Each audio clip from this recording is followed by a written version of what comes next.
Paano po maligtas? Ano po ang katunayan nyo sa Bible? Justin, ang katunayan natin sa Bible na kung paano maliligtas ay nasa Juan 1:12. Maliwanag ito.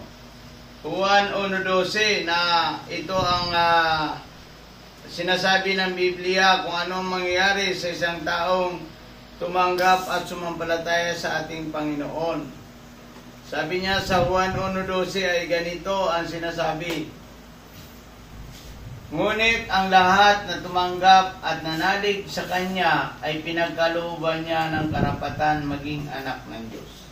Kung mananalig ka sa ating Panginoong Jesucristo, hindi ka na mapapahamak, bibigyan ka ng karapatan. Ang mga anak ng Diyos ay kailanman ay hindi mapapahamak sa impyerno, Justin.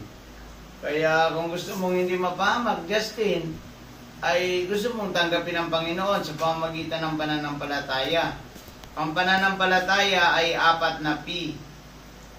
Pagsisisi, pagtalikod sa kasalanan, pagtanggap kay Kristo bilang Panginoon at tagapagligtas ng ating buhay, at pagsulat ng Diyos sa iyong pangalan sa aklat ng buhay.